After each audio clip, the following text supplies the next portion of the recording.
and he's the host of the Common Sense Defense podcast.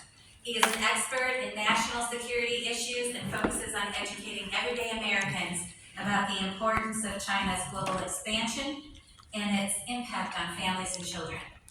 Pruden has a deep understanding of China's history, policies, and economic strategies, and he aims to raise awareness about the need for strong defense policies to prevent conflicts and maintain peace. Please welcome Pruden Ptolemy.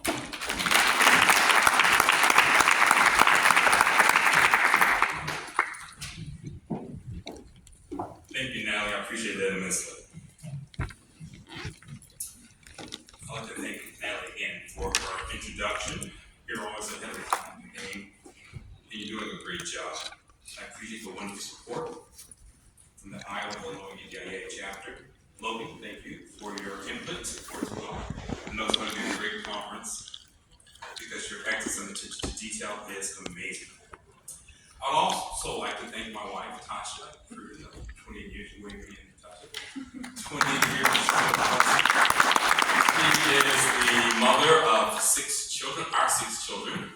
She wanted 8, we didn't know 6. And so I think that's probably one of the reasons why I'm so attentive to the future and the stability that we have as a nation. And so we want to appreciate her. And I also like to appreciate my 6 children, David, Calvin, Logan, Sky, Aiden, and Paxton. You'll see a picture of those guys in a second. And I also like to thank my siblings and their families.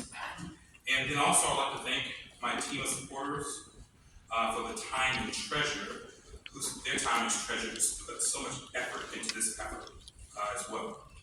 They write letters to Congress, they call Congress, they put a lot of time in the grassroots of what we do. And I'll explain that to you in a second.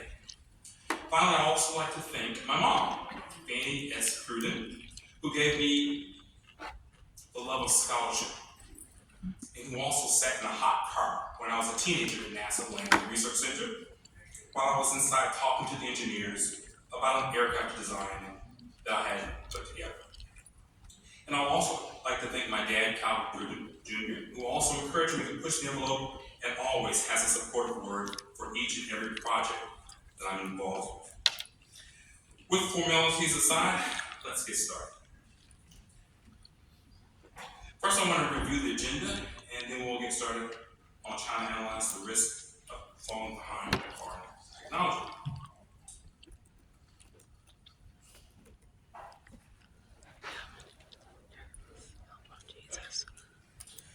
Okay, with introduction, our agenda is going to go through the introduction, and then also we're going to look at the historical precedent. We're going to use historically, we're going to use Imperial Japan.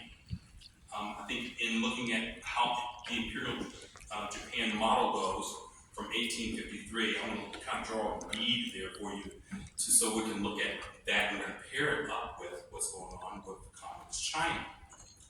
Then we're going to look at the PRC's military industrial crimes and their modus operandi. Then we're going to follow up with real-world inputs that inform the PRC's planning and production. And then we're also going to look at technological advancements, AI, quantum technology, additive manufacturing. SPW is space warfare. There's a term called surface to space. We're going to be talking about space warfare, and of course C4ISR, and then also robotics. Then we're going to talk about de-risking.